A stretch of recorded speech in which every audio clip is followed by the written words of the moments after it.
All right, everyone. I would like to now officially welcome you to today's webinar, Coordinating Data Collection for AmeriCorps VISTA Projects. I'm Jessica Birch with the Corporation for National and Community Service, and I'll be your host for today's webinar. I'll also be facilitating the live Q&A at the end of the session. Also joining us are Jess Knight and Jenny Farrell from our partners at Education Northwest. They've helped prepare today's webinar and will be managing the WebEx technology. You'll also see them in the chat and Q&A to help address questions you may have during the session. So I want to start off by really touching back on what our engagement question was when you first joined in. So while you waited, there's a question on the screen that said, what is the milestone that your project has hit that you're most proud of? So a lot of you posted some really great things. We do have Len here. They said that we have received grants to improve our youth group resources and that they now have a lending library, which is wonderful.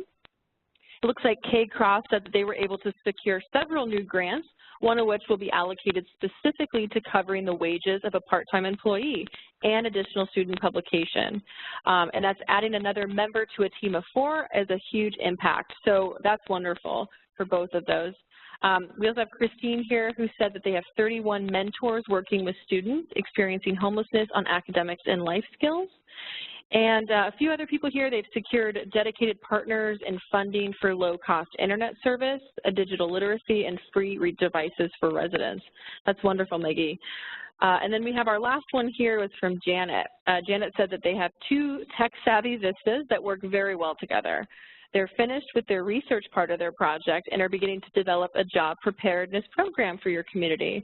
That's wonderful. It's so exciting when VISTAs work together and get along and that they're very tech savvy. So those are all wonderful accomplishments, and I'm sure that's just, I'm sure all of you are being very modest. I'm sure there's a lot of other wonderful things that your projects are doing, but we do appreciate what they're doing. And that really ties into what we're going to be talking about today, which is data collection. And there is specific data that you need to collect, but these stories and the things, these accomplishments are also things that we want to hear about. And we will talk about that a little bit more in this session. So I want to introduce our speakers today. And the first speaker I'd like to welcome is Sara Stapleton. Prior to joining the Corporation for National and Community Service as a staff member, Sara served as an AmeriCorps VISTA member with the City of Chicago Department of Environment, and she was placed with the Resource Center there. After completing her year of service in 1998, she was hired by the Resource Center as the project director for the CHA recycling program that she helped coordinate as a VISTA member. Sara has been with the Corporation as a state program specialist in the Illinois field office since January of 2000. So we're very excited to have Sara here with her knowledge from a state office perspective. And we also have Amy Showalter.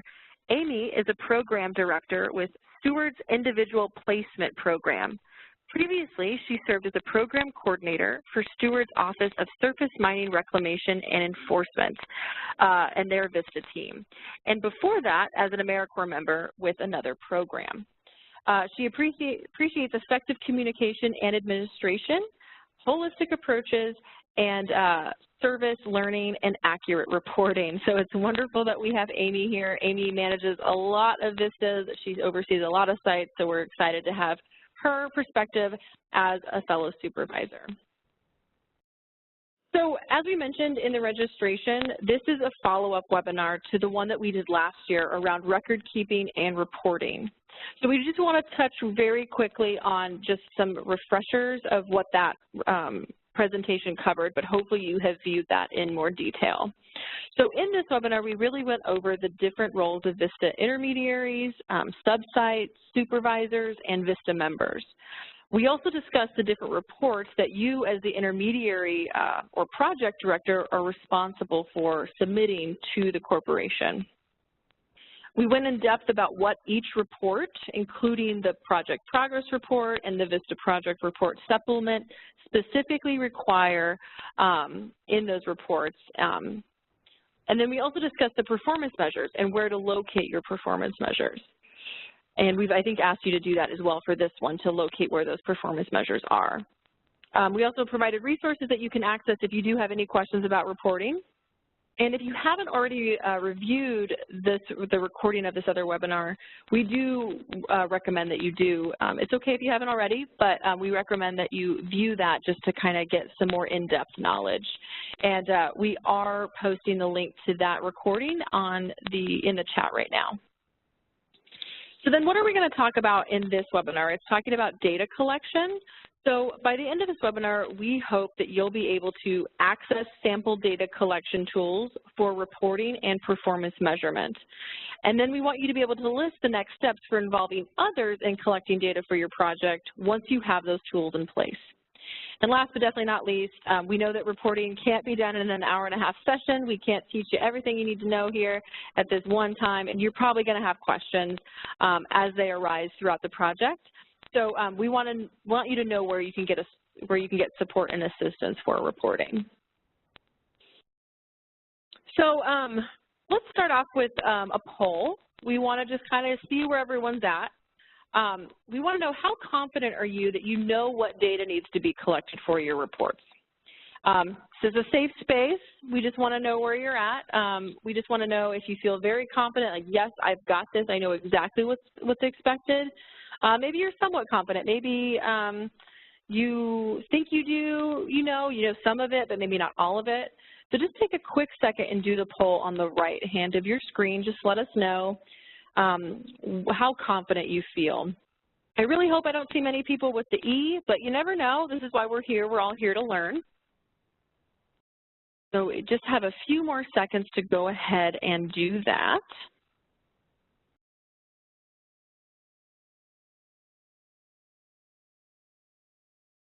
All right, so the poll has ended, and now we're waiting for those results.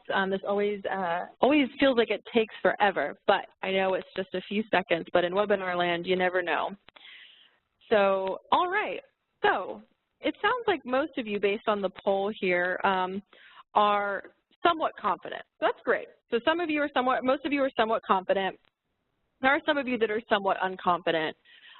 Looks like there's a great spectrum here. There's people in each of them.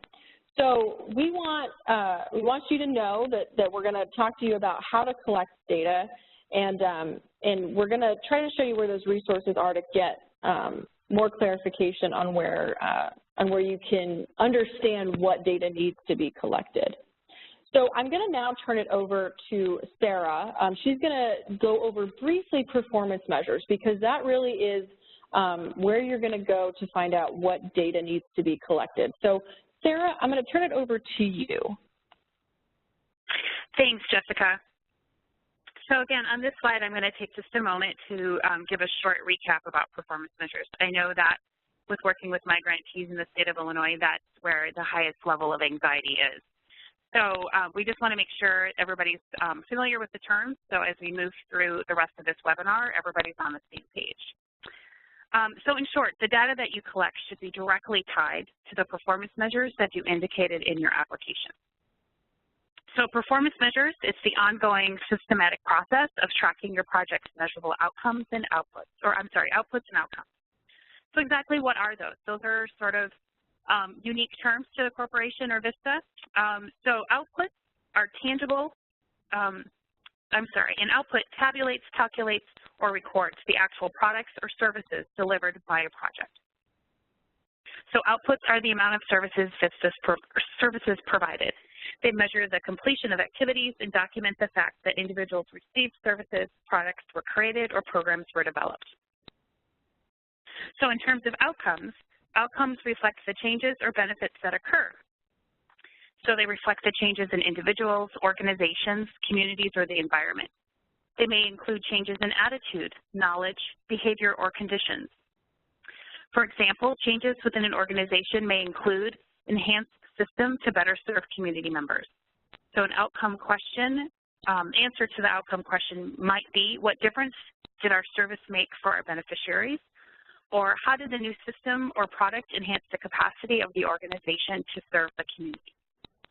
So as Jessica mentioned, the pre-work for this webinar was to make sure that you were able to access your performance measures in your application so you could have those handy as we walk through the rest of this webinar.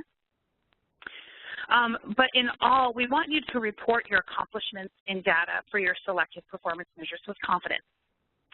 We want you to know that the data you collect and report to us is quality data, that it's valid, it's accurate, it's complete, and it's verifiable.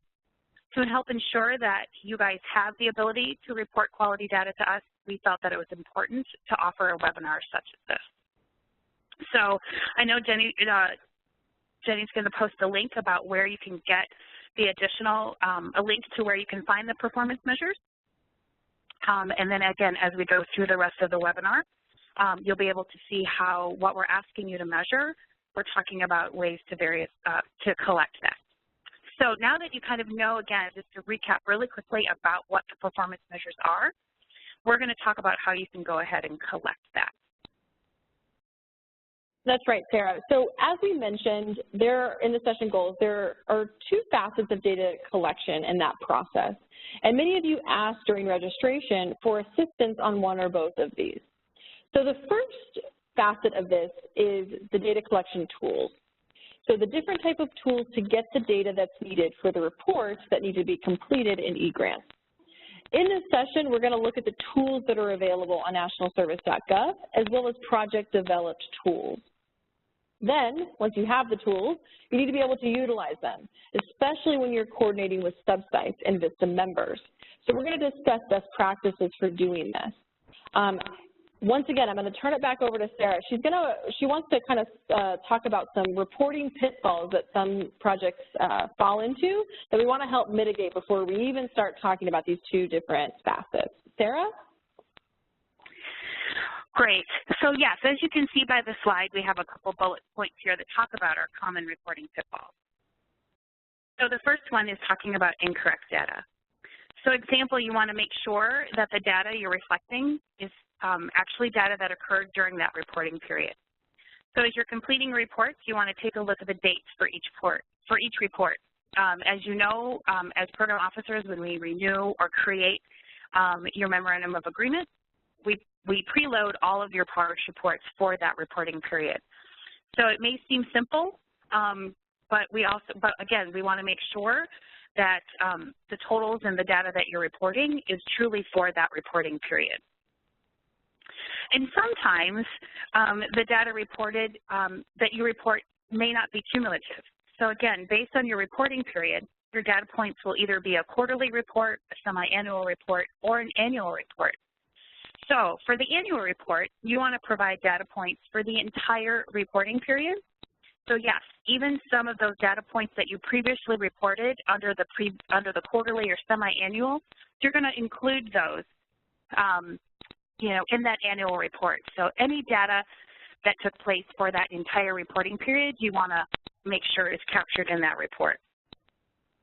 You want to also make sure that the information you're including under the demographics tab or in the narrative section, that those numbers match. So if you're talking about 360 volunteers recruited, if you mention that in the demographics tab, but also talk about it under the accomplishments tab, you want to make sure that those numbers are consistent. Last, sometimes those data that you provide to us, it's not supported by tools. So if we come out to monitor and you don't have a data collection tool or instrument listed in your application, or you've changed it from what you indicated, or you don't have documentation to back up the numbers in your reports, then it's not only information that's not accurate or not usable for us, but it's also a compliance finding. So you want to make sure that your tools are effectively capturing the information and that you're meeting the definitions listed in each performance measure. If you don't, or if you have any concerns, encourage you to talk to your program officer. We want to make sure that you're successful and having a quick conversation with us to make sure that the tool you're using is valid and getting the information that you're saying you're going to provide is what we are here for. Last, another one is utilizing the sponsor notes in your progress report. Anytime you're falling short of a performance measurement target or you're exceeding them by a large amount, please include information in that sponsor notes section. Your program officer, knowing why or how your project achieved those results, make sure that we can provide proper technical assistance if needed to you. It also demonstrates your program's impacts. Not entering information in the narrative section is also another pitfall that we have. So again, we want to make sure that you submit accurate, robust, and compelling information. If you submit a two-sentence response in a narrative section that doesn't give us a clear understanding of what you may need help on or what your overall project success is, we're going to send it back and we're going to ask for more information. The tip that I always give, or a reminder that I give my projects, is if it's not in writing, then it didn't happen. So we want to make sure that you're fully documenting what's taking place at your project. And lastly, this is one that may not be relevant to all of you, but there are organizations that have multiple national service programs. So maybe they have an AmeriCorps state program along with a VISTA program, et cetera. So you want to make sure that whatever report you're opening up is the appropriate report for your VISTA project and not opening up a report that might be for an AmeriCorps program. So for some of you, it's not relevant, but we do just want to make sure people take a note and make sure that they're reporting on the appropriate grant number. So how do you avoid these common mistakes? I'm going to turn it over to Jessica real quick, and she's got another poll to gauge your answers. Thank you, Sarah. So we wanted to know, so how do you avoid these things? So first you want to know what you indicated was your data collection plan in your project application. So that was another piece of the pre-work. It was to locate and review it. So just take the poll on the right-hand side of the screen. Did you find the data collection plan? Maybe you're like, I searched everywhere in eGrants and I couldn't find it. And if you did find it, what did you learn? Did you learn that, yeah, it's extremely detailed, I know exactly what I need to do? Maybe you said, hey, it was one word and I don't know what I need to do and I need to start from scratch. So let us know on the right-hand side, a little two-question poll. All right, so as these happen, we know that data collection, this is something that would be in the project application, and we know that it can vary, but it is something that we want to make sure that you do have access to. And I know a lot of supervisors that we see have inherited a project. Maybe you wrote the application, or you didn't write the application, someone else did, and now you have it. We want to make sure that you've been able to access that project application. You know what is expected. So it looks like we've gotten the poll results back. And it looks like the majority of you were able to find that data collection. You were able to find that plan in your project application. So I'm happy you were able to find it. And then it looks like most of you fell into, on the second question, that your plan was not specific enough. So maybe it needs a little bit more tweaking. Maybe it needs some additional information to really get at what really is the best tool to collect specific data for specific performance measures. So that's great. It's kind of all over the spectrum. We have answers in each category. So we're kind of all over the spectrum here. For those of you who indicated that they weren't able to find their data collection tools, what I'm going to recommend that you do is you talk to your state program officer. If you have looked through your application and you just can't find it, they're a great resource to be able to have, to help you navigate where that is. So Sarah's going to now talk about some just basics of data collection, some high-level best practices. Sarah, on to you.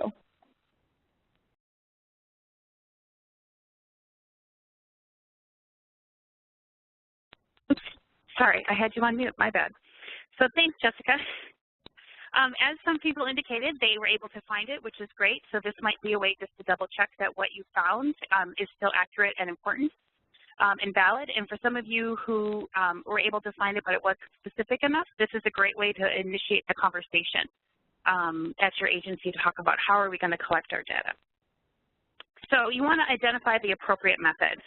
So if you're not using the corporation's national performance measures instruments or are looking for a specific instrument not listed in the CNPS instructions, there are many ways that you're able to find those instruments, such as internet searches. If you're working in a particular field for a while, you may already know something about the field's best measurement practices. Also, talking with your colleagues and looking at recent research to get ideas about appropriate measurement approaches. So the second, once you identify your measurement questions, consider where you will get your data. A data source is a person, group, or organization that can provide data to answer your measurement question. To identify data sources, you want to identify as many of them as possible to answer your measurement questions as you think of them. So list the pros and cons for each of those data sources. Next, you should be able, it should be one that one can actually experience or witness the change. So consider how you might gain access to that data source. If the preferred data source is not accessible, then maybe it would be best to consider another one on your list. Carefully consider whether alternative data sources can really give you the same or comparable information. Next, you want to integrate your data collection with your ongoing process. Do your schools already do an intake or exit form for tutored youth? Discussing the addition of a question or two may allow you to get some outcome data in a relatively easy way. And maybe it's obtaining data from respondents can often be difficult if they are concerned that their information will be shared with others, or that they will be identified in the report. So always inform respondents of the confidentiality guidelines. Example, the survey is not anonymous but will not be shared with others, and abide by those guidelines. The next one is to set a schedule. Timing is a critical element of data collection. Be sensitive to the schedule of data collection at the site. Coordinate your data collection efforts with the availability of the information you need. And next, you want to pilot the process. Ideally, we would pilot test the data collection process by simulating actual data collection with a small group of respondents. Once you pilot test the process, you can use what you've learned from the pilot testing to improve the measurement process and the tool. And lastly, continuously monitor. So once you've launched the data collection, you want to continue to monitor the collection to ensure quality. The worst part would be getting all the way to the end and realizing that the data quality and integrity of that isn't usable and then having to start the process over. So with that, I want to change it back to Jessica, who's going to help us talk about a few tools and tasks that are on the VISTA campus. Thank you, Sarah. So where do you start? The first place that you want to start is a reporting task list. So all great reporting starts with a plan. It doesn't just happen overnight. It just doesn't fall into place as much as we'd like it to. So we included this task list as a download for this session, but you can also access it on the VISTA campus. The reporting task list is a customizable Excel spreadsheet, and programs can organize and track due dates for VISTA project progress reports or the report supplement, sponsor verification forms, and other member milestones in this spreadsheet. And full instructions are included within the resource. And so once you have this, then you're really ready to jump off. And I know everyone's chomping at the bit. You're like, show us some tools. So right now we're going to start with the VISTA complementary program measures, those anti-poverty measures, or also known as like the Goal 1, Goal 1 performance measures. So this is a sample one. It's access to care. So I want to start off by saying Goal 3 is the capacity building measures, which as VISTA projects you are held accountable for and must measure. Goal 3 is something you have to do. The anti-poverty measures, like the one we're outlining here on this screen, and that fall under Goal 1, are what connects the capacity building activities to VISTA's, the VISTA program's mission of eliminating poverty. So these anti-poverty measures can focus on education, economic opportunity, healthy futures, and veterans and military families. Those are those anti-poverty measures. So for our discussion on this tool that can be found on nationalservice.gov, we're using H4, which is under Healthy Futures, Access to Care. H4 measures the number of participants in health education programs. So that's what that output is. It's the number of clients participating. So you would need to develop a tracking tool to measure the number of participants in your health education program. The output counts unduplicated new clients who participate in your health education program. So if a health education program has multiple sessions or topics, et cetera, you would count the client once. So you wouldn't count the clients by number of sessions.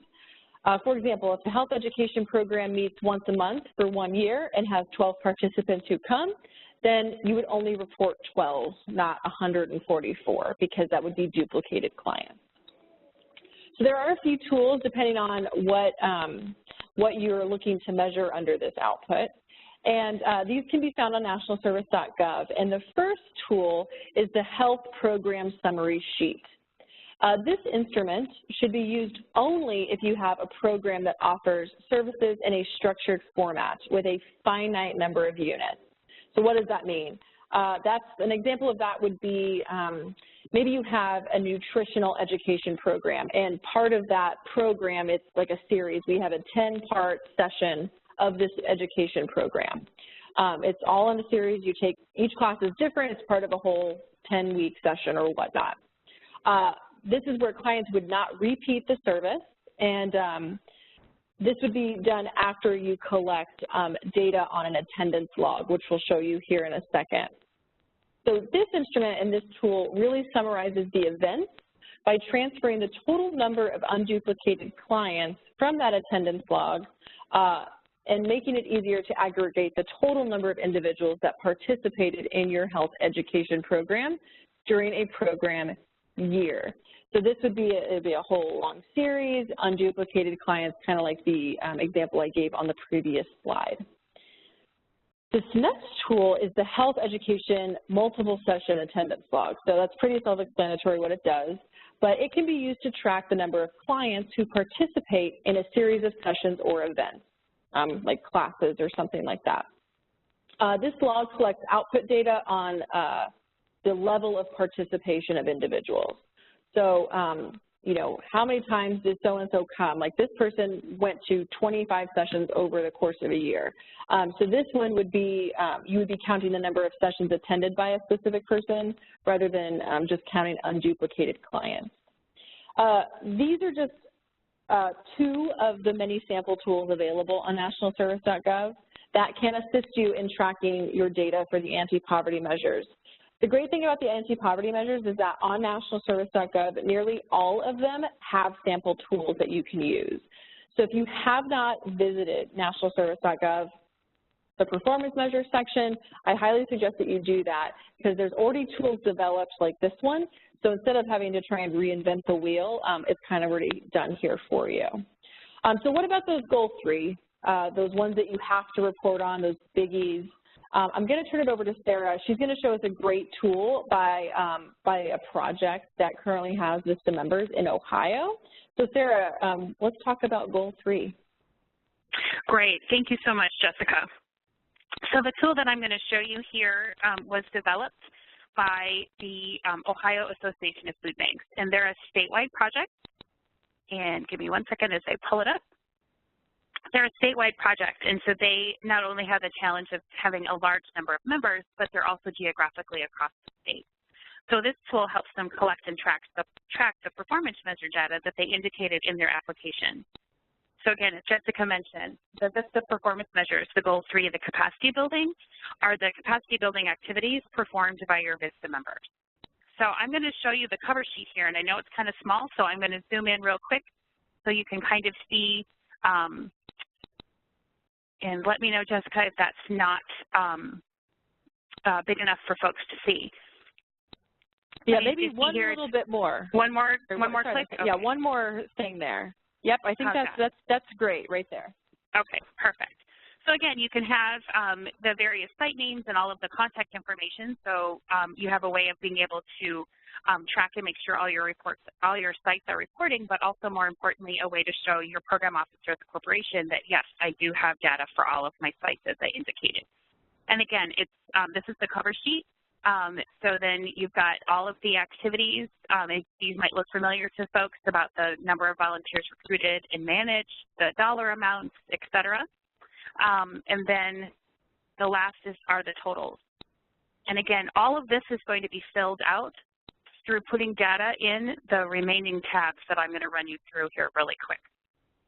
I don't have the time to go through this really in depth, but I think this is a great way to be able to show how to track the capacity building measures, because sometimes it can be a little bit overwhelming. So the next tab is about the volunteers. And so I'm going to, again, make sure that this is blown up so folks can see it. I know we're going to post this information on the VISTA campus along with the webinar, so you'll be able to access this. But again, this is talking about the number of volunteers. So if you're working in financial literacy, you would obviously be able to put your information in the appropriate category. So it's okay if you do not have the, if you're not a housing project, don't worry about having information in housing. This is just pertinent to what your VISTAs are doing, but this is an all-encompassing tool that we wanted to show folks. So it's okay if you don't need all of these fields. So then the next one is, again, this is about resources, resource development. The next tab talks about the community needs assessment. So many times as we're new in a community, we want to talk about the community needs and what we're doing. So I'm going to blow it up here a little bit more because I want to show the one nice thing about this tool, and we're going to talk about it a little bit later too, is having instructions so that everybody's using the tool consistently, along with, as you see down here, definition of key terms. So again, making sure that everybody's defining a community assessment in the same way. It makes sure that your data is collected appropriately, as well as that it's going to be valid because you're measuring the same thing. The other tab is the training tab. Again, it has the same thing with the definitions of key terms and as well as instructions on how to complete it. So there's also a tab in here for new business processes and then a miscellaneous tab. And so these are, again, I'm going to blow it up real quick, so bear with me. But you can, again, look at ways of tracking number of disadvantaged youth receiving financial literacy, housing, and or employment services offered. So again, these are all of those standardized measures, which if you've selected them in your application, we then would expect that you would provide us with some results. And there is a last tab on here which allows you to sort of toot your own horn and be able to tell stories about what's going on in your community, so that as this is rolled up, you have that information available to you. So as I mentioned, I like this tool because it does have the instructions so that everybody knows how to work this tool and what the expectations are for measuring. It also has the key definitions so that everybody is on the same page and we make sure that our information is valid. So these are the standardized questions that we would use on the progress reports, but for some of you who might be veteran VISTA supervisors, you might know that some of these questions are also asked about in the annual progress report supplement. So again, this is a great opportunity to be able to have one tool that if you have multiple sites can roll up that data for you, as well as, again, just a great tool that you can show your program officer that this is where and how I tracked my data and took the data from this tool and put it in my progress report. So with that, I'm going to turn it back over to Jessica because here's a set tool, but we also want to talk to you about if you want to create your own tool, what does that look like? Thank you, Sarah. And I do want to say thank you to the Ohio Association of Food Banks for sharing that tool with us. I see someone in the chat here, so this is awesome, exactly what I needed. So thank you, Ohio, for sharing that with us. And we sure hope that you can get a lot of great use out of it. And Sarah, one of my favorite things, too, is the fact that the instructions are right there. So it's wonderful. So you look on the, maybe you go to nationalservice.gov, you're looking for a tool. Maybe you looked at this Ohio Food Bank one and you're like, I still don't have the tool I need, so maybe I'm going to need to create my own. We know that there may not be a tool, an all-purpose tool that can, measure everything that every project needs. And the more you look at it, you may figure out that you need to create your own tool. So we want to talk about how you can create your own tool and just some best practices for that. So first off, the more specific the instrument is to your measurement task, the higher degree of control that you're going to have for your data. So how do you do that? The first thing you need to do is, before you begin developing any kind of a tool, you need to decide what type of information you need and how much information you need. You're not clear on what information you're looking for, or really the scale of it, it's going to be hard to create an effective tool. You're then going to need to figure out a method for doing this. So when you're trying to demonstrate change in something, different instruments are better, and they're better suited using and collecting different types of data.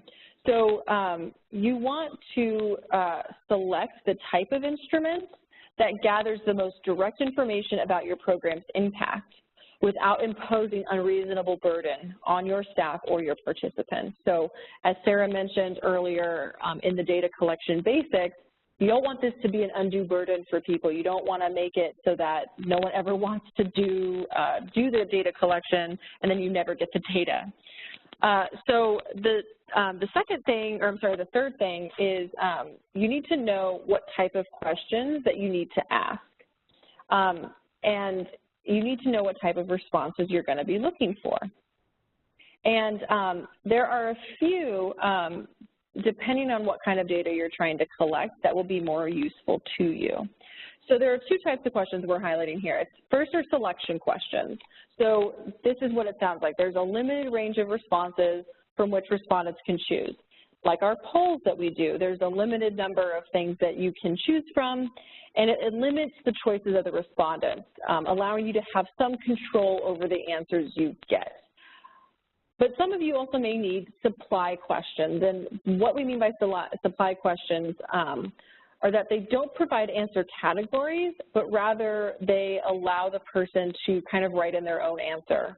So this would be a short answer or close-ended or open-ended, something where someone is going to type something in, write something in, and not select from already outlined categories. And then when creating your own tool, you need to format your tool, format your instrument. And there are 5 things that no matter what tool you create and how you create it, that it should include. So it should include a title, so you should know, and people looking at it should know what this tool is and get an idea of what information it's collecting. It should include an introduction so that people know why this is being asked, what this tool is meant to do, and what it's meant to measure.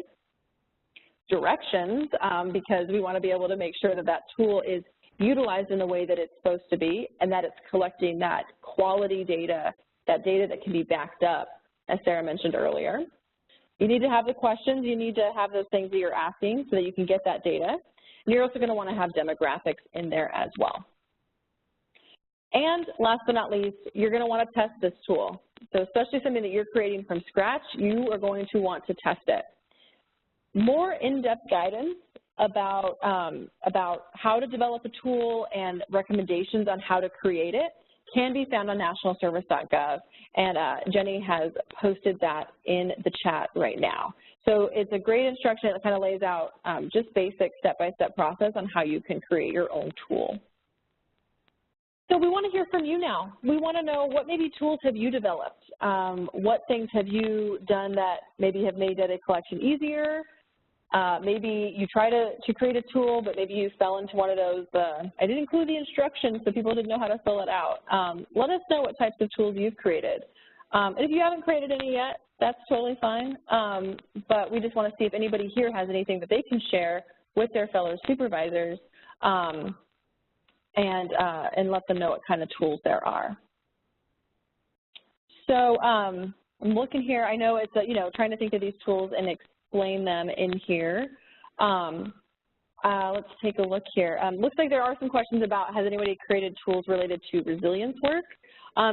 So we're going to move on to the next slide, but I encourage you to keep posting in here what types of tools that you've developed. It looks like some of the respondents here, a lot of them have used Google, whether that's Google Docs or Google Surveys. Looks like there are some things that looks like Carol here is looking for ways to improve her Google Forms. Google's a great recommendation. They have a lot of different things that you can utilize. Everyone's posting Google here. Everyone uses it. So those are great things to do, and those are great things to share, and they're easily shared among different sites, especially if you're not in the same area. So keep posting those tools in there. We're going to move on to the next piece, which is coordinating this data collection. So we've discussed the tools. Now we're going to talk about how to implement those tools so that everyone involved in your project and the data coordination aspects of that project know what their roles and responsibilities are. So, Sarah, do you want to tell us how sites should coordinate data collection with their sub-site supervisors? Absolutely. And thank you for that. So yes, this is titled for data collection with sub-sites, but it also could be as well as just any other community partners that you may have. And we're going to talk a little bit specifically about community partners a few slides from now. But we want to be clear. As I mentioned, the tool that that I showed with Ohio, they had not only clear instructions, but they had clear definitions, et cetera. So we want to make sure that the expectations are set. And a best practice with that is to have a memorandum of understanding between the host VISTA sponsoring organization and the sub-site, whether they are just satellite offices within that same organization or outright community partners that have agreed to be a part of this overall project. And it should be specific. So who's the point of contact? What's your orientation plan for VISTAs and other project management concepts, so that, again, we're talking about the data collection tools, but we want to make sure all of the other things are clear as well, so that when we really do get to talk about the data collection, we don't have other things interfering with that process. So, excuse me, as I mentioned, you also want to train the sites on the data collection protocols and standards. So, you know, how is the tool going to be used? And again, making sure that what they're measuring is tied into the VISTA capacity building measures. When are the reports due, and in what format do you want them? So, as I said, you want to make sure that you provide training for them before they start using the tool, and you want to check in with them throughout the process to provide constant support and maybe further clarification.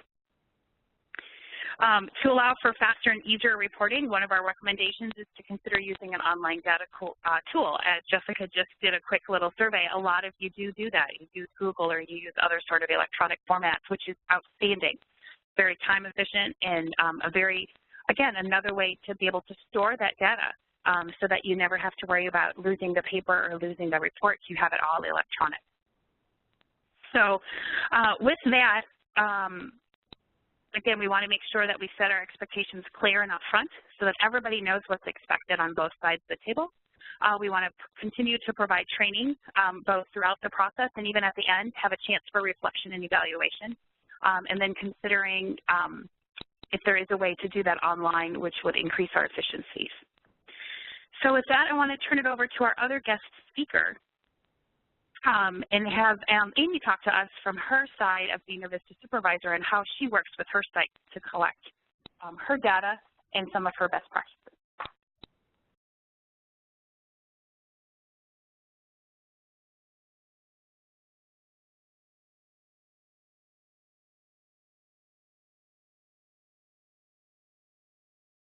Amy, are you there? I think you may have us on mute if you are. I do. I apologize. Thank you, Sarah. Thank you, Jessica. As they both mentioned, I'm a program director with Steward's Individual Placement Program, which is an intermediary sponsor for VISTA projects. We are a program of Conservation Legacy, which is a large national nonprofit with programs across the country. When our VISTA team began, we were a small regional team, and reporting was done in Word documents and spreadsheets that were emailed in quarterly. And an example of that spreadsheet is in front of you. It's a little bit less sophisticated than the Ohio Association of Food Banks, but it's very similar. The drawbacks to that was that it was time-consuming to collect that data, to kind of pull it together, compile it for our own reporting needs. It also required that our sub-sites have certain software and provided a lot of space for human error, both in the copying and pasting of data and in the long reporting periods of a full quarter. So next slide, please.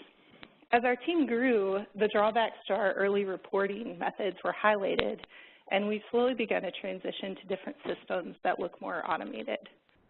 Because our program is a part of a large nonprofit, we now have access to Civic, which you see on your screen now. This is an online data collection system that's tailored to our specific needs. Civic allows members to enter their hours. It allows supervisors to approve the hours, and then for us to create reports to show where follow-up with sites is needed. And you can see on the screen that along with timesheets, collecting time, we can also collect data. So what's in front of us is actually our AmeriCorps reporting, because we have AmeriCorps projects as well. But we are working to create an AmeriCorps VISTA report in the same manner. We mentioned already in this, this webinar that, if you don't have access to a system like this, there are, Google Forms, SurveyMonkey, lots of systems which allow for data to be entered in a user-friendly format and then later analyzed as an Excel spreadsheet on the back end. We've also worked with our narrative reporting and photo collection to move that online too to Dropbox to make it a little bit easier than some of the systems we've used before. Next slide, please. The changes that we've made to our data collection methods revolve around several best practices. Some of those we've mentioned already. We really aim to stick with the data points throughout the length of our program. So we're using pretty much the same data points that we've had for, since the beginning. And we stick with those points both for reporting purposes and for assessing the impact of our project and program overall. And that data set includes both CNCS performance measure requirements and those of other partners. Timely collection. Like I said, we work on a quarterly kind of report schedule, but what we're working towards right now is tying in bi-weekly reporting, so actually when people enter their time for their timesheet, they're also giving us kind of for the last 2 weeks what was the reporting, the data points from that period. We've always encouraged members to collect data as they go, but now by tying that data collection to their biweekly timesheet, we're making it easier for them to do so. Clear instruction, we've said it about 3 times, I think, but building as much of that instruction as you can into your actual collection method seems to really work well. And then also just being in contact with subsites, with members, sending reminders. Of course, it'll be in your MOUs and supervisor orientations, kind of all of your contact with your sites, mentioning it to members on kind of normal check-ins to see where they are, as well as giving those emails reminders, we're a month out from the reporting period, that sort of thing. And a piece of the follow-up too, I think, is to show how that data is used. We collect our reporting data and create quarterly summaries, which we share back with sites, and it both shows data, numbers, and then narrative too of what's going on at our projects, and that's shared across the team as well as with our partners. And we've really worked with our members to kind of plug that and let them know that kind of why it matters. Yeah. Next slide, please. So making reports matter to AmeriCorps VISTA members and subsites is the overall goal. If you can do this, then you're probably already incorporating the best practices named on the previous screen. If reports matter to the individuals completing them, then they will be more accurate. So what are some reasons that reports matter? One, they highlight the VISTA contribution to the community. They provide strong data for use in grant applications for the organization. And they also connect members to funders and other supporters of their project, your program, our program, and AmeriCorps VISTA. Next slide, please.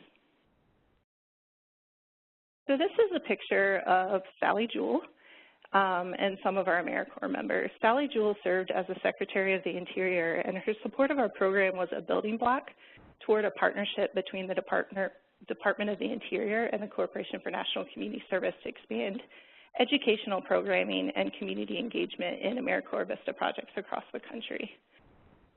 I had the honor of meeting Sally Jewell during her service, and she spoke knowledgeably about our VISTA projects, because she had visited on site and she had also read their reports.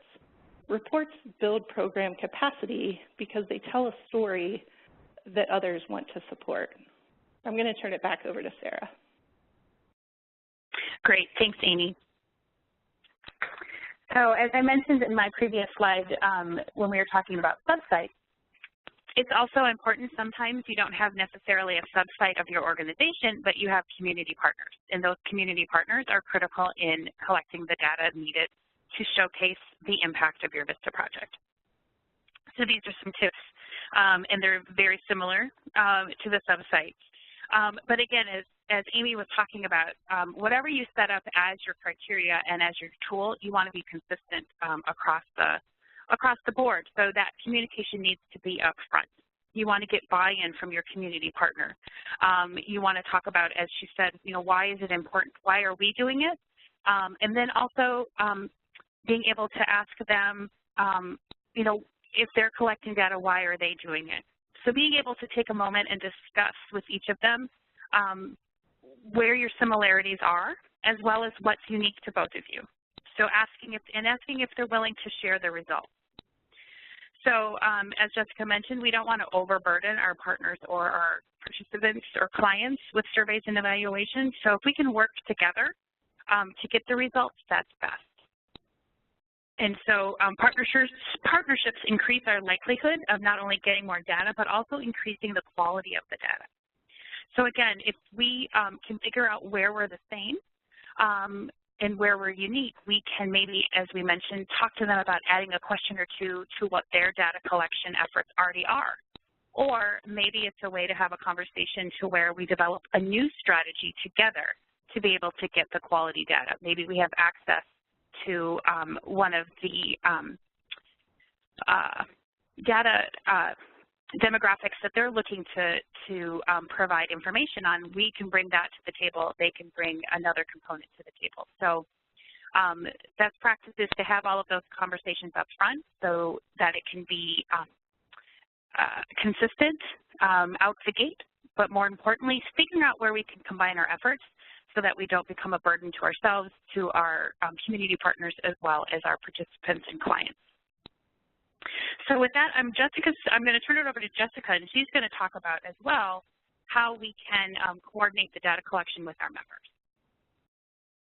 Thank you, Sara, and thank you, Amy. That's all great information. I really loved, Amy, in your section about how you can make the reports matter, because I think sometimes we're talking about VISTA members here, so I think they, sometimes have to submit data and information, and then they never hear about it again. So it's interesting, and it's great that you make it matter for them, because I think that that's really key to know that why are you asking me for this information, and really having that information and knowing where it goes and its impact is wonderful. So thank you.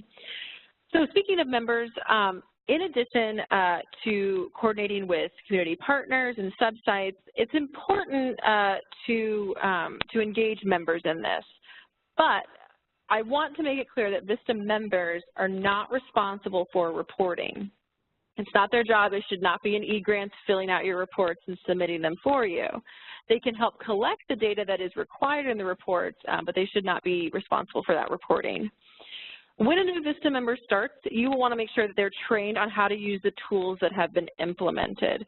So making sure that reporting is part of their routine is key. It's starting that off right from the bat. That's something that is going to help you in the long run. And for those of you, we say start it off from the beginning. Some of you might be thinking, well, shucks, I've been doing this for, 6 months. My VISTA, I can't start from the start. She's already been here for 6 months. Slowly, integrating that in there, just because you didn't start from the beginning doesn't mean it's never going to work and it's never going to catch on. If you can start out early, fantastic, but if not, just make sure that you reinforce the purpose of it and the importance of it. And one of the things that we encourage VISTA members to do, and we encourage you to encourage your VISTA members to do and to utilize, is the AmeriCorps VISTA Impact Reporting Tool. And this helps, this tool, or what we sometimes call the VISTA Impact app, helps them collect and report on their accomplishments. So we want to touch a little bit on the AmeriCorps VISTA Impact Tool. So this tool allows your VISTA members to track their activities using their smartphone or computer. It'll keep a log of their activities and the details, like how much money or how many volunteers were recruited, when, where. It'll also generate and send a report to you. They can send you a report at any time. There's not like a limit. They can enter your email address. And it's important to note that this is a mobile-friendly website rather than like an iTunes downloadable app. It's not available through those app stores or through the Play Store. It's available through the VISTA campus. It can be added as a little app on a smartphone, or it can be used on a desktop computer. So we are going to discuss, we're going to show you in a few seconds here the reporting tool live, just so you can see what it looks like. But just a few other things about this. The app is optional. The tool is an optional reporting system that collects data that aligns with the VISTA performance measures. The VISTAs use it to manually send you or their subsites data. And supervisors are not necessarily meant to use this app to input data. It's really a tool for the VISTA members. Also important to note, it doesn't collect all the information to satisfy CNCF data collection requirements for the project progress report, but it doesn't collect a lot of the information. And as we mentioned, it can track data such as resources donated, volunteers recruited, and we'll see some of that here in a second. And use of this app is optional.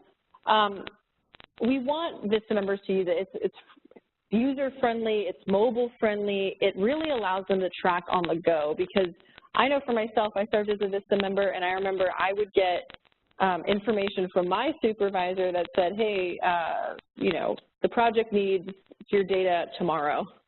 And I had no idea that they were going to ask for it, so I had to try to scramble and, you know, find out where it was.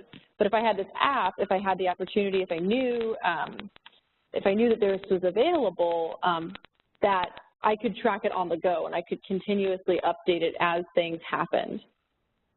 So also, this app, while it is optional, it's also not meant to replace any of the data collection instruments at your site. So if you have something in place, if you have something that works really well, the app is not meant to replace that. It's optional, it's not a requirement, but it is something worth considering doing. It's just another way for your VISTA members to track their data. So, so I'm going to go ahead and I'm going to share my screen, and we're going to go through the Impact app. So I'm on the VISTA campus. The VISTA campus, this can be accessed through Life as a VISTA, and you click on the Impact Reporting Tool is what it's under. And you see the little image here, and to get started, you're going to click on Connect to the Impact Reporting Tool. So I've opened this in another tab. Once you log in, this is what the screen is going to look like. So I pretended I was a VISTA member. I just created my own account as if I was a VISTA member. And I would click on My Report. And it has a bunch of different tabs here, different things that a VISTA member can enter. So they can talk about volunteers and staff.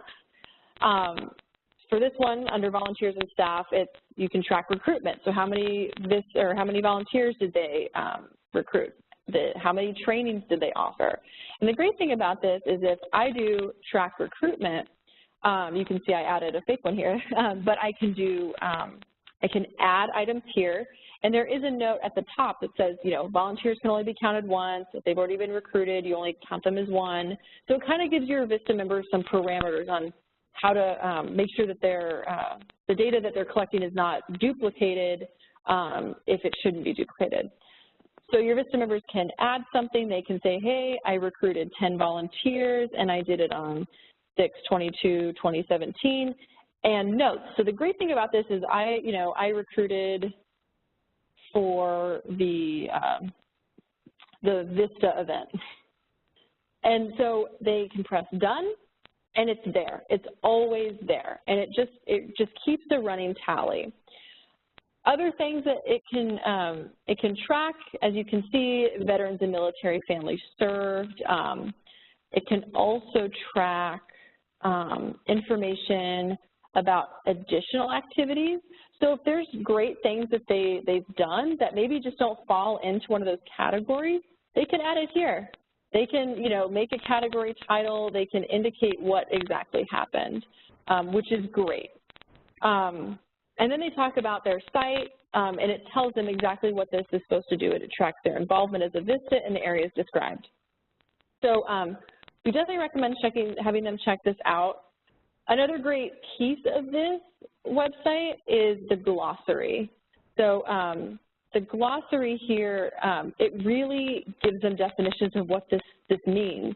So if someone's like, I don't really know what a community assessment is, it says that it involves a comprehensive information gathering. It really gives them those definitions so that they don't have to try to guess at what it means.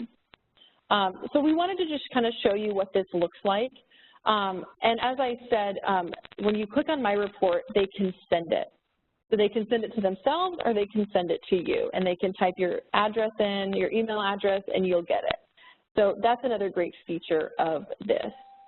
So I am going to stop sharing my screen, and we're going to go back to the webinar because I did want to just show you that tool here really quickly. More information about this can be found on the VISTA campus, and there is an FAQ for supervisors that you can check out as well, but hopefully it was helpful to see some of that. So just a quick question here.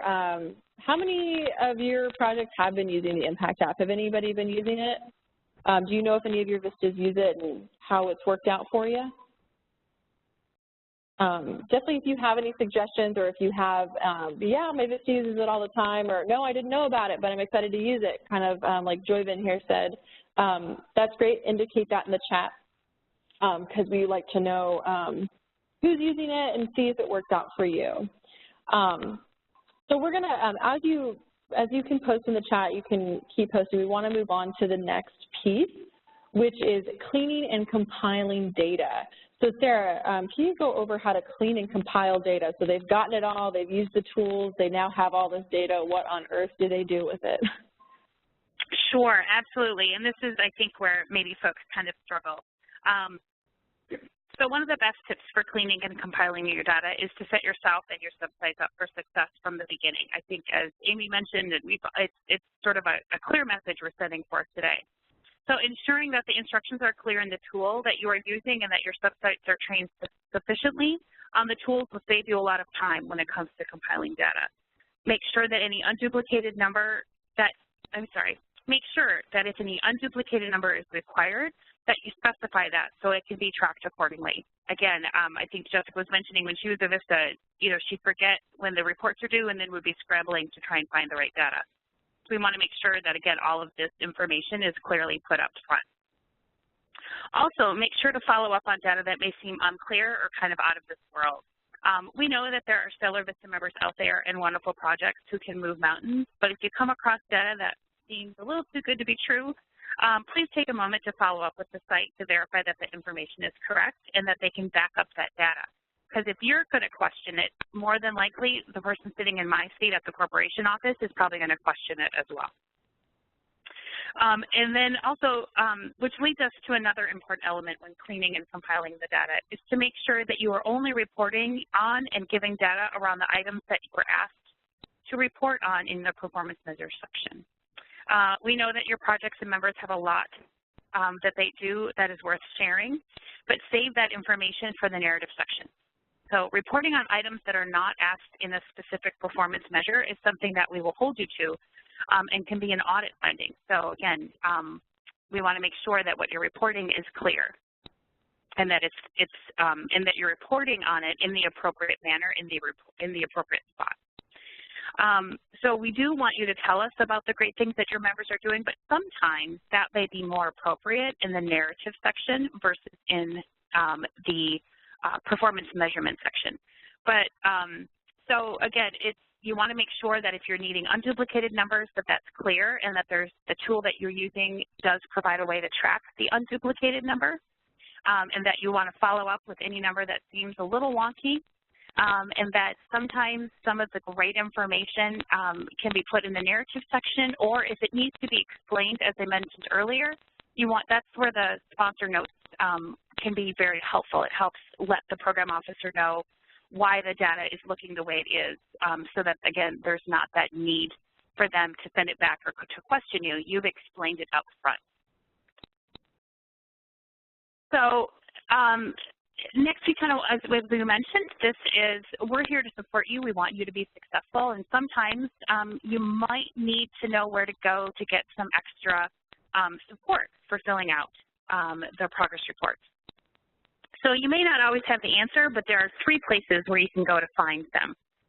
And the experts are among us. Experienced VISTA supervisors are a wonderful resource, and you may be able to borrow what they use to best meet your needs. VISTA is funded through taxpayer dollars, and so anything that's created and posted on our corporation knowledge network, or that you maybe have gotten clearance through your program officer to use or has been mentioned, is open to the public to use. So please don't feel you have to recreate the wheel. If you know somebody who's doing something that's similar to you, take a look at their tool and see if it's something that you can borrow. The Corporation State Office is another place for resources. We may not have a tool readily available, but again, we might be able to connect you with a project, or we might be able to work with you to help you find one. The VISTA campus is a great resource and is specifically designed to support VISTAs and VISTA projects and supervisors. So please check out the Reporting and Evaluation tab for more resources on the VISTA campus. If you haven't visited the VISTA campus, maybe you're a new VISTA supervisor, we encourage you to check it out. There's some great information not only on the reporting, as we're talking about today, but also recruiting and managing members. It's very helpful. And again, the link to that reporting and evaluation section of the VISTA campus is in the webinar. We also have a list of additional resources. So if you need to brush up on performance measurements, instruments, and data collection, we encourage you to check out the links that we have for performance measures on our nationalservice.gov website. And then on the VISTA campus, we have, as I mentioned, the reporting and evaluation tool, the VISTA impact reporting tool that Jessica just highlighted, as well as other resources that might help you better manage your VISTA projects. Our hope through all of this is for you to be successful, because when you look good, we look good. So with that, I want to turn it over to Jessica to wrap it up before we open it up for question and answer. Thank you so much, Sarah. We know that was a lot of information, and so we are going to get to the question and answers here just in a second. But first, we're going to open our evaluation on the right-hand side, because we do want to know what you thought. We create these webinars for you, and we want to know, was this useful? What could be more useful? What do you want to see in the future? Also, if there's, I think the last question here asks about what is something you'd like to see, or one of the questions here is what are like additional comments, or what topics would you like to see more of? There's also a different format you like. Hey, I would prefer if you did this as a podcast. Like, let us know, because we're always into giving you what you need in the way that you need it. So please help us with that and take the evaluation on the right-hand side. And as you do that evaluation, I am going to open this up for our Q&A. I'm going to invite our operator on the phone to remind us how to ask a question over the phone. Operator, are you there?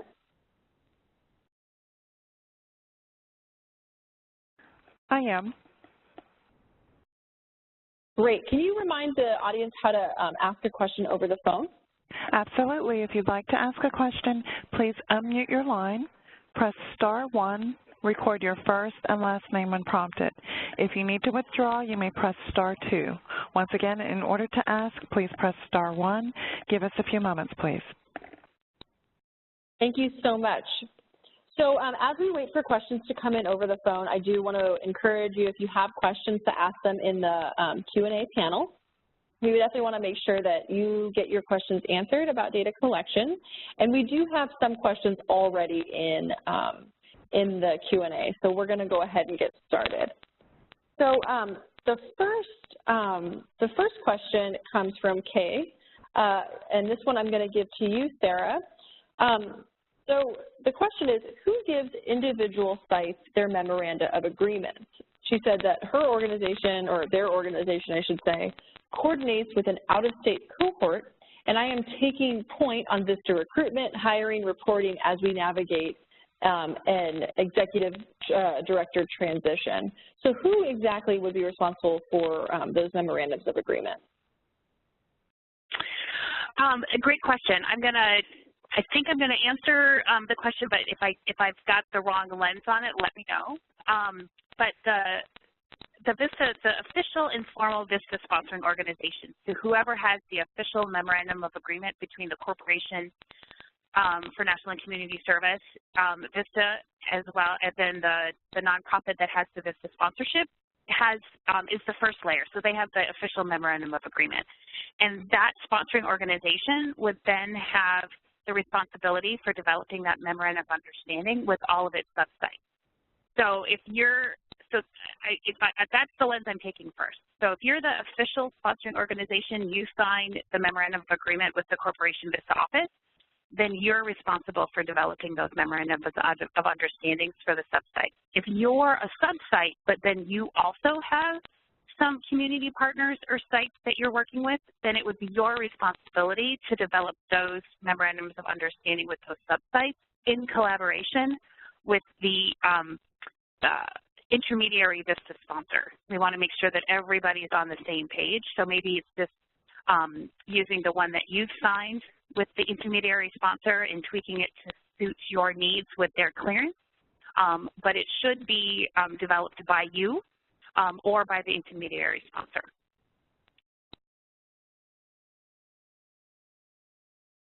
Great, thank you, Sarah, for that. So our next question comes from Ashley. Ashley asks, is the data collection plan found in eGrant? She said that she just inherited the position. So Ashley, yes, you can find the data collection plan. It is found in your project application. So you would find that in the eGrant system, and you would pull up in your eGrant system my award, or how many awards you have, and your most recent awarded most recent award, and you would look for the project application there. And in there, under the performance measures that your project has identified, is the data collection plan. So you would have not you, but your project would have indicated what the plan was for that data collection. If you have any trouble finding that, or if you can't access that, you can contact your state program officer, and they will be more than happy to show you where that is. All right, so Holly asked, what do we search on VISTA Campus to find this tool? Holly, I'm not sure if you're asking about the Ohio Association of Food Banks.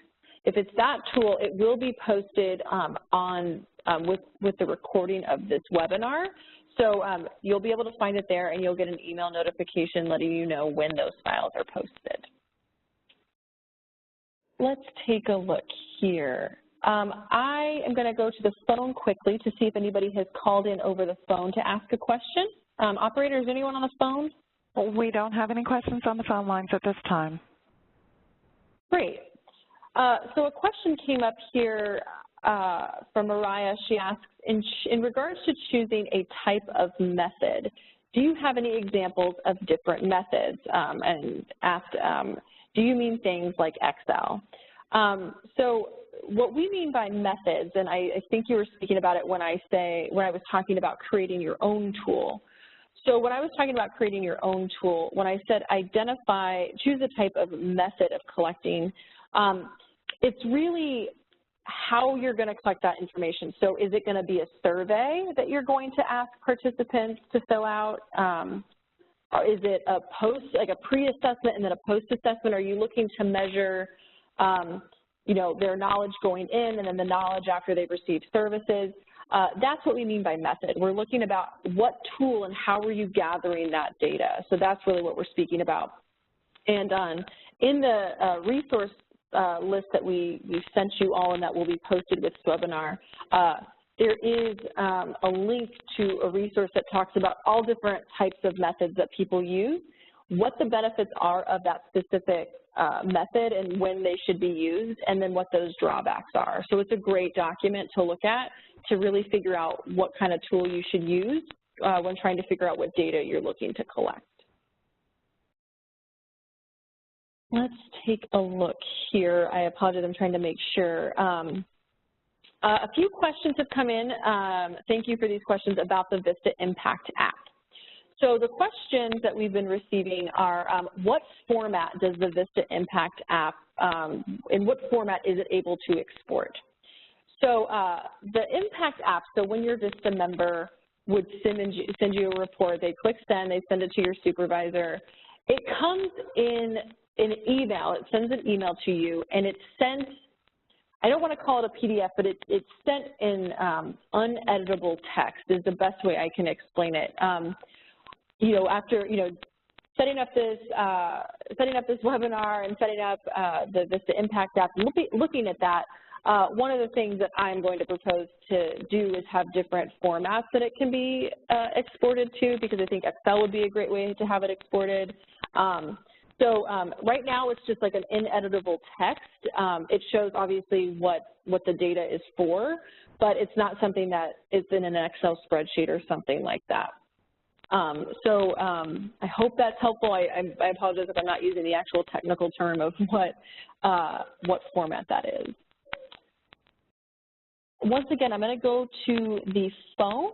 Are there any other questions? Did any questions come in over the phone? None at this time. Great. Another question we have here is about the VISTA, or about the Impact app. It says, does the VISTA supervisor download the campus tool or just the VISTA? It's meant for the VISTA to use, so the VISTA would, you know, create their login. It would be unique to them to use. If you want to download it and check it out, that's totally fine. If you want to kind of see, you want to play around with it to see what it includes, how to help your VISTA with it, by all means go ahead and do that.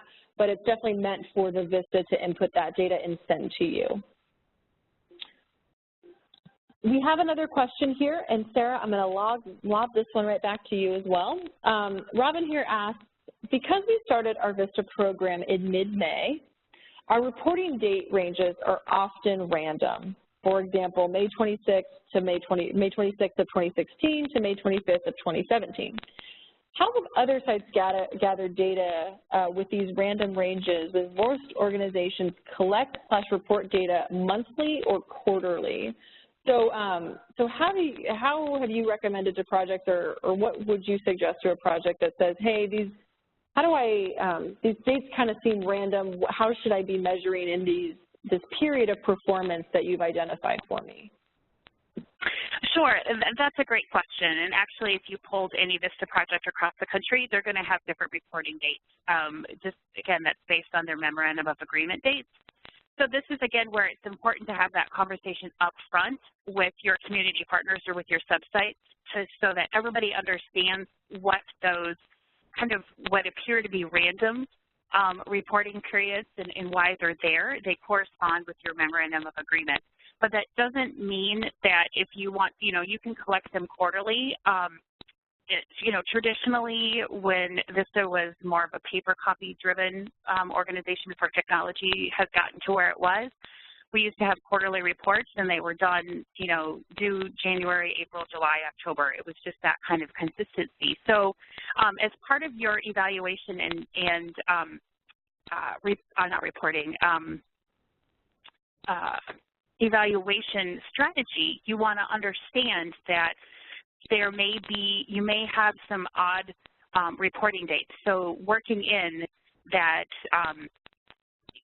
for a 6-month evaluation, but maybe, you know, if it's a tutoring program or if it's a food security program, you can determine either because you're in control of the evaluation when you're going to evaluate, and you can match that to your memorandum of agreement, or if you're in conjunction with other partners and they have set evaluation times, again, because we've talked about not overburdening our participants and our partners, sharing that with your corporation when you apply by indicating evaluations will be done every October and every April. So even though I understand that your progress report, annual report is May of 2016 to May of 2017, you can articulate to me that the data, you know, was collected in April of 2017 and that you're reporting, and that's what you're reporting on in your annual report. So there's no set answer per se, but it's having that conversation, and whatever works best for your organization to give you reliable data, just make sure that that's clearly articulated in your performance measures, where it asks not only what you're measuring, but it's going to ask you how measured. You're going to make sure that you clearly specify that to the corporation, that it's going to be measured on a quarterly basis, and here's when those results are going to come in, and we'll report that appropriately, and here's who's going to be doing it, how often, et cetera. So the more information you can provide for us, we can make sure that we know what's going on, and we can make sure that if we have any questions, we can ask those clarifying questions back to you. Thank you, Sarah. One last time, I'm going to go to the phone and see if there's any questions that have come in. Operator, any questions over the phone? No, we still have no questions on the phones. Thank you so much. So it looks like we've answered the questions that have come in through the Q&A. And so we will give you 4 of your minutes back. We do want to say thank you for all that you do as VISTA supervisors.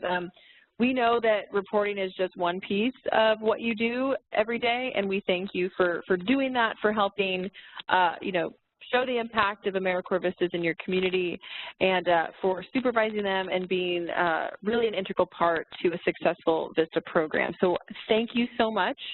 We do hope that you're going to join us again for our next webinar, which will be in July. Our next webinar is going to be around the VISTA assignment description. The importance of the VAD and VISTA projects will be on July 25th, 2017 at 2 p.m. Eastern. And then for your next VISTA member ones, it's building your digital ad campaign, which will be next week. If you do have any other questions, if maybe you leave this webinar and you realize, oh man, I had a question I didn't ask, please contact us at vistawebinars@cns.gov. And we'll be happy to help you out.